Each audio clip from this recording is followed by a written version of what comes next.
Hola, bienvenidos a una entrevista en Cita de Libros del diario El Mostrador. Hoy me acompaña Juan Pablo Sutherland. Hola Juan Pablo, muchas gracias por darme esta Hola, entrevista. hola Pancho, encantado. Veamos cómo nos va con este libro. Perfecto. Bueno, Juan Pablo es escritor, es crítico, es doctor también en literatura. Es autor de Ángeles Negros y Santo Roto, de Nación Marica, Prácticas Culturales y Crítica Activista y Ficciones Políticas del Cuerpo. En Alquimia Ediciones ha publicado Papelucho Gay en Dictadura y solo la semana pasada salió su último libro por el mismo sello editorial, Grindermanías, del ligue urbano al sexo virtual. Juan Pablo, para empezar, ¿qué es una Grindermanía? ¿Cómo nace la idea de escribir este libro? En realidad nace porque yo sufrí un ataque de Grindr, un ataque de obsesión por Grindr cuando recién salió Grindr. Entonces, como usuario de Grindr y también como alguien que siempre estaba dedicado, digamos, a pensar las prácticas culturales y sexuales, digamos, de las minorías, me interesó a partir de mi propio, como mi propio diario de vida de usuario de Grindr, ¿no? Y además porque me pareció que era un buen objeto cultural para traducir otras lecturas, digamos, las lecturas de las formas hoy día de vivir la sexualidad en el siglo XXI, formas de cómo emigramos del ligue urbano callejero antiguo, digamos, del cruising, que todavía se hace, por cierto, en las grandes metrópolis del mundo, a tener una relación mucho más geolocalizada, que es, digamos, la magia de Grindr y de otras aplicaciones. Entonces, me pareció que era un objeto súper interesante de trabajar, porque para mí era muy interesante lo que me pasaba a mí en Grindr. Entonces yo dije, bueno, hay un momento de Grindermanía, digamos, que vivimos pegados al celular, no solamente por Grindr, sino que por todo lo que significan el mundo virtual hoy día y las redes sociales, y ya estamos completamente virtualizados en nuestras relaciones. Hablamos más por WhatsApp con la gente, con la familia, que presencialmente, ¿no? Además, agregámosle la pandemia. Pero eso ya igual estaba antes, ¿no? Entonces, en ese sentido, creo que el objeto Grindr, el objeto como objeto posible de pensar, de escribir, y además que también yo soy alguien que viene también, he llegado a ser profesor de literatura, de estudios culturales en distintas universidades, pero en general, pero fundamentalmente soy escritor, y soy escritor de ficciones, y soy ensayista. Entonces, en ese sentido, siempre quiero que mis libros no sean el ladrillazo académico, digamos, de textos que son muy buenos, y que los colegas, tengo muchos buenos colegas que trabajan en esos lugares, pero igual, de alguna manera me parecía que había que hacer un tipo de ensayo mucho más abierto, que cruzara la vivencia particular, digamos, propia, y también que le diera mucho más elementos, digamos, ¿cómo podríamos comparar lo que vivíamos o lo que vivieron generaciones de homosexuales, de maricas, de gay, en otros momentos, digamos, del siglo XX, y cómo podemos mirar concretamente, digamos, esta aplicación que en un momento va a causar una grindermanía para mí, un quiebre y una manera nueva de vivir las relaciones, digamos, sexuales o afectivas en los espacios, digamos, de hoy día, digamos, los espacios virtuales. Me gustaría que pudiéramos pensar en el mundo cola, en el mundo gay, antes de Grindr. Y si uno lee cualquier gran escritor de este tipo de literatura, por ejemplo, Isherwood o Leavitt o Sebald, incluso escritores chilenos, no sé, tú citas mucho a Gonzalo Salazar, otro gran amigo, o a Lemebel, y estamos frente a una aplicación que quizás está matando un poco una práctica sexual ancestral y convirtiendo los espacios públicos en sectores más bien higienizados de estas interacciones. ¿Tú crees que estamos frente a la muerte del cruising? Que hemos transitado desde la clandestinidad del sexo homosexual al esconder el sexo en una aplicación. Yo creo que ha cambiado. Obviamente que uno podría decir que hay una arqueología del cruising, ¿no? Uno podría decir que hay un tiempo donde vivimos el cruising de manera espectacular, a pesar de que estábamos en la clandestinidad, a pesar de que estábamos con la violencia política de la dictadura y la persecución, digamos, sexual con el artículo 365 del Código Penal que sancionaba las prácticas sodomíticas, ¿no? Y que duró durante mucho tiempo y que se derogó a fines de los años 90. Entonces, pero yo diría que todavía hay un corazón, una pulsión, digamos, que sobrevive del cruising y que uno puede incluso detectarlo todavía en las redes por ejemplo, yo igual estoy metido en redes, por ejemplo, de WhatsApp, de 300 personas que comparten su experiencia, digamos, sexuales, datos, dónde ir. Entonces, yo creo que hay un cambio generacional, obviamente, de las prácticas, llegan nuevas generaciones, pero se ha conservado como una especie de corazón del cruising en la ciudad, y yo creo que hay algunos bastiones últimos que son los antiguos cibercafé, ¿no? Los antiguos ciber que en un momento de los 2000, digamos, eran furor, ¿no? Había todo el mundo que andaba en los cibercafés y también en los parques y todo, y también los parques y algunas zonas todavía existen, digamos, pero no existen con la masividad y con el contexto que tenían esas prácticas, ¿no? Entonces, hoy día las prácticas, no voy a decir porque no quiero andar iluminando y lampareando lugares, pero yo creo que incluso en el propio mall existen esas prácticas, ¿no? Entonces, y de lugares muy famosos, no lo voy a decir, pero de lugares muy famosos que todavía de alguna manera se produce. Yo creo que siempre va a existir la pulsión de la clandestinidad, de estar en el peligro, de que el deseo de alguna manera siempre se está probando a sí mismo, ¿no? Los practicantes de ese deseo se están probando a sí mismos esa como adrenalina de tener sexo en un ascensor, por ejemplo, ¿no? A pesar de que evidentemente no es un espacio para tener sexo, pero hay gente que lo hace igual. Entonces, en ese sentido, creo que lo digo porque me acaba de llegar una imagen de chico en un ascensor en Santiago. Entonces, me parece que el corazón del cruising de alguna manera late, porque siempre las generaciones nuevas van viviendo el deseo de distintas maneras. Lo que ha cambiado son las formas de comparecer, de construcciones de género, de lo masculino, del descarte, porque de alguna manera yo creo que el cruising antiguo, de alguna manera, el ejercicio era mucho más democrático, en el sentido que el deseo era lo que estaba ahí y los espacios públicos eran públicos y no estaban privatizados ni estaban supervigilados. Entonces, desde ese lugar, lo que yo analizo mucho en Grindermanía tiene que ver, por ejemplo, con la técnica fotográfica, con el formato, por ejemplo, la selfie. Hay un capítulo que se llama La dictadura de la selfie. Es decir, analizo que también la aplicación OK Grindr y también otras han un poco se han copado de fijaciones culturales también muchas veces muy autoritarias, muy homonormativas, excluyendo lo femenino, excluyendo, digamos, otras minorías dentro de las propias minorías, digamos, de cómo vivir la sexualidad. Entonces, creo que igual es un objeto que permite darse cuenta de los cambios, de las tecnologías, de la sexualidad en el mundo contemporáneo, en Chile. Yo hice este recorrido también por otras partes, o sea, y ahí me daba cuenta que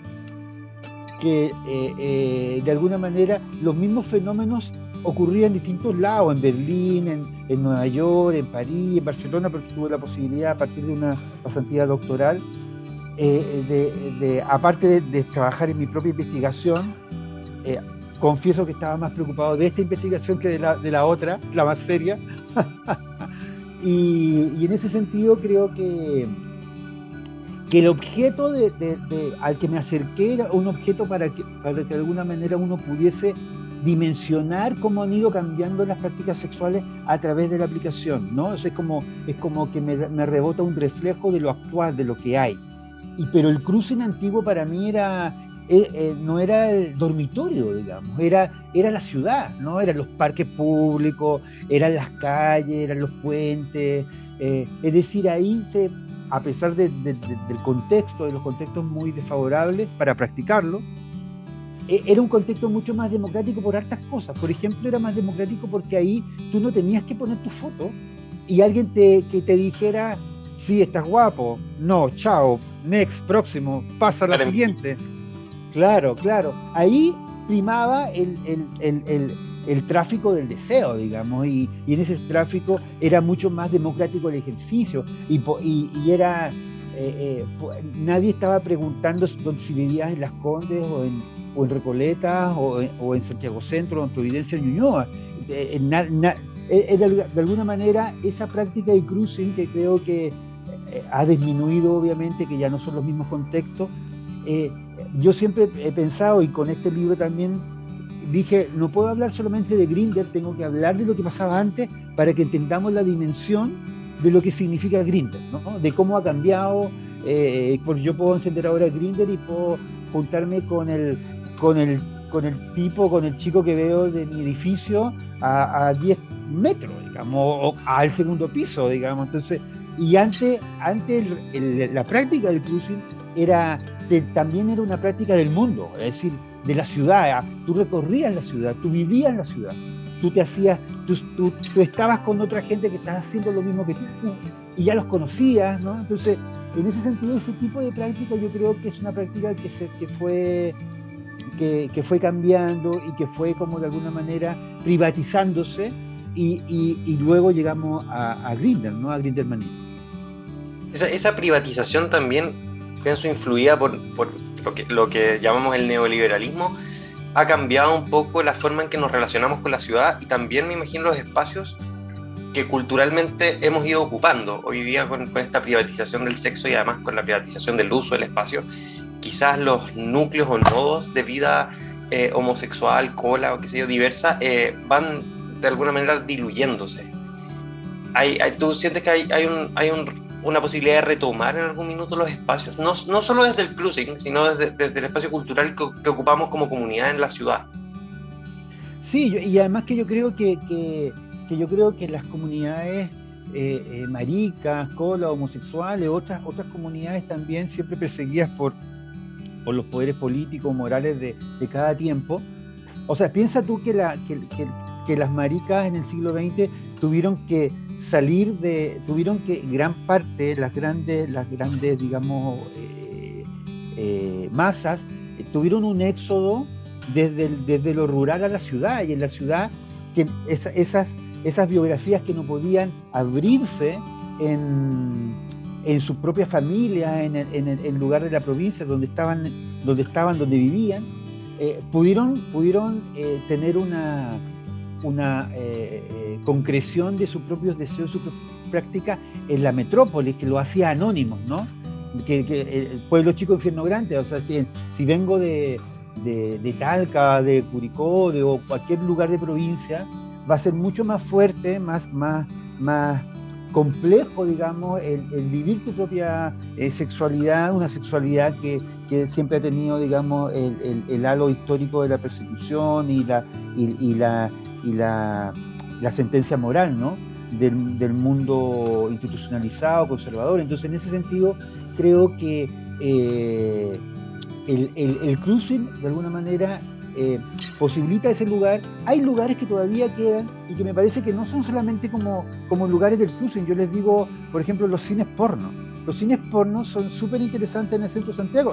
Cada vez ya casi no quedan, digamos. Hay uno que sobrevive en el centro, y creo que la última cosa que yo fui, aparte de haber sido usuario de ese cine mucho tiempo, en cruising de cine, digamos, se hizo, creo, el Festival de Arte Erótico, Arte Porno, hace muchos años atrás, que me acuerdo que presentaba Hija de Perra.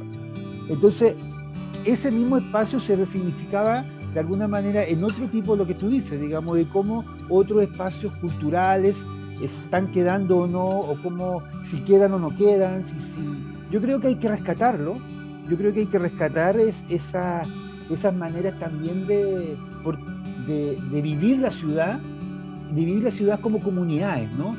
Porque o sea, yo siempre pongo el ejemplo de las discotecas en un momento, del furor de las discotecas gay en un momento en Bellavista, en Bellas Artes, toda esa zona, pero esa zona es una zona de 10 cuadras, y esa zona puede ser un espejismo, digamos, para creernos que estamos súper bien porque estamos caminando de la mano por Bellas Artes, estupendo, regio, maravilloso, pero a Zamudio lo maltrataron, lo dejaron agónico, digamos, al otro lado de la Alameda, digamos, por Portugal.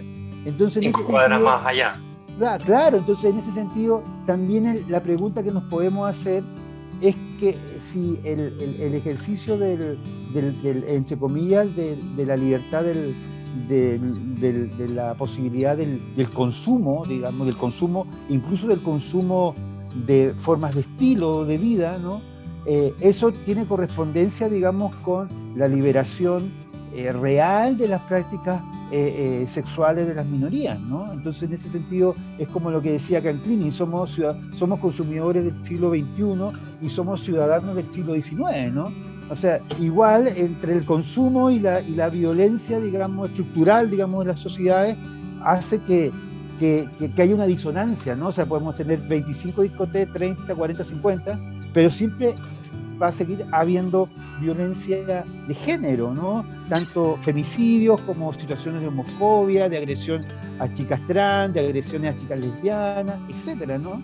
Entonces, en ese sentido, creo que uno tiene que tener mucho ojo y cuidado con las transformaciones, digamos, y cómo pensar lo político y lo cultural en nuestras propias comunidades. Y Juan Pablo, una última pregunta. Cuando leo tu libro, aquí lo muestro, no lo había mostrado, pienso que hay un ejercicio también de valor, valiente, de mostrar algo, vender un libro de un tema que a gran parte de una sociedad más bien conservadora, reaccionaria, católica, le puede molestar.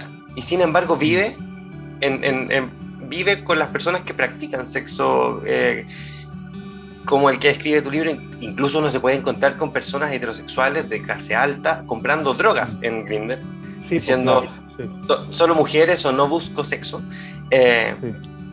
¿Tú crees que en Grindr hay, a contrario censo de la pregunta antepasada, un espacio de resistencia frente, por ejemplo, a un posible gobierno de extrema derecha donde se produzcan situaciones de violencia?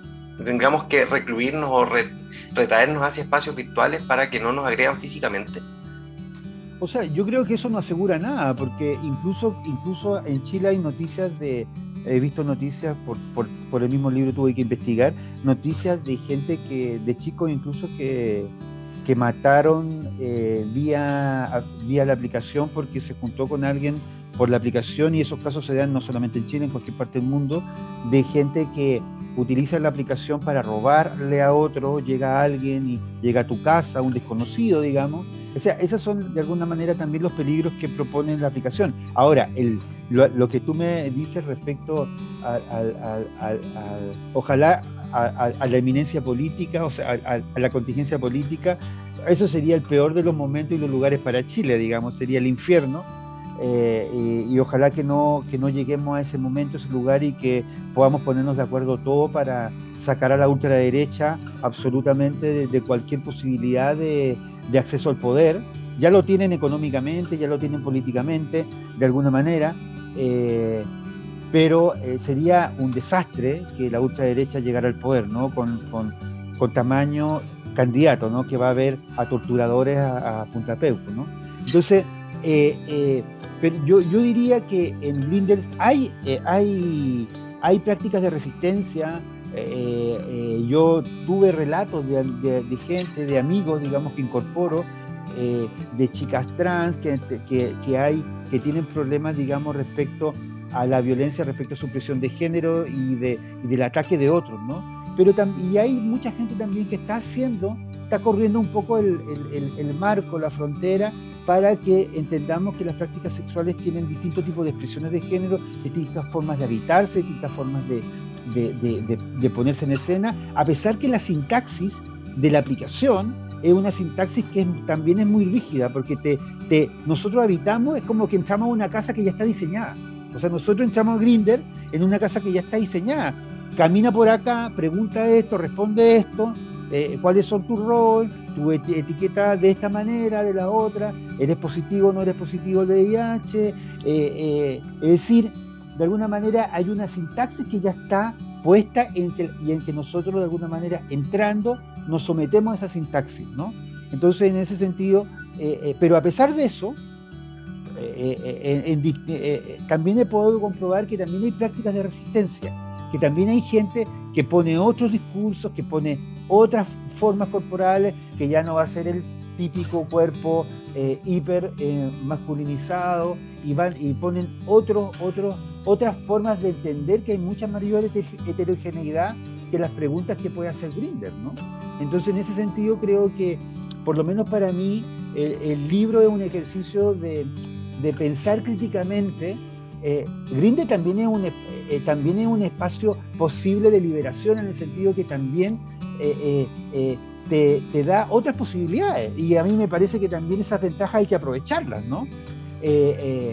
Pero de alguna manera también hay que pensar de cómo se traducen determinados tipos de prácticas que pueden ser autoritarias o discriminadoras de género, a la diversidad de sexualidades que habitamos, no solamente en el mundo marica o cola, sino que en todas las sociedades siempre hemos sido diversos, nunca hemos sido de una determinada manera. Lo que pasa es que nos han puesto el relato encima, canónico, de que lo real es una forma de habitar el mundo con un determinado tipo de familia, un determinado tipo de cuerpo, una determinada manera de entender que tú vives bien porque estás habitando desde ese lugar, ¿no?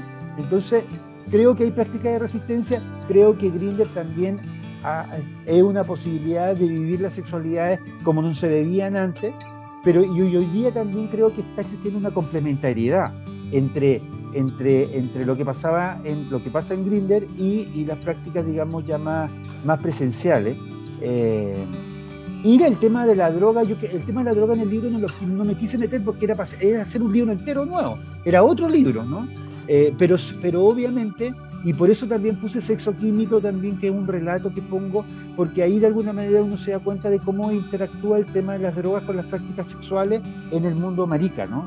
Y yo creo que lo quise abordar desde ese lugar porque obviamente que se vende de todo en Grindr, y que hay chicas, hay gente que va ofrece de todo tipo, digamos, de sustancias ilícitas que se trafican en la red, pero me parece mucho más interesante darle una vuelta a cómo funcionan distintas dimensiones culturales o políticas. Entonces, finalmente, no es un libro ni sociológico ni académico, sino que es un libro que intenta, de alguna manera, pensar los lugares posibles en que estamos metidos cuando nos metemos a Grindr, ¿no? Con la sintaxis de la selfie. Hasta yo puse fotos mías ahí en el muro virtual. Hay unas fotos mías traficadas por la red. Juan Pablo, para terminar, recomendaciones. ¿Qué libro nos podrías recomendar o qué libros te gustaría recomendarnos?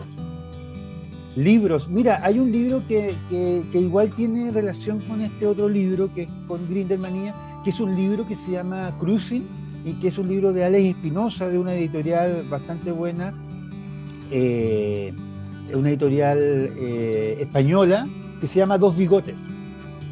Y aquí lo tengo.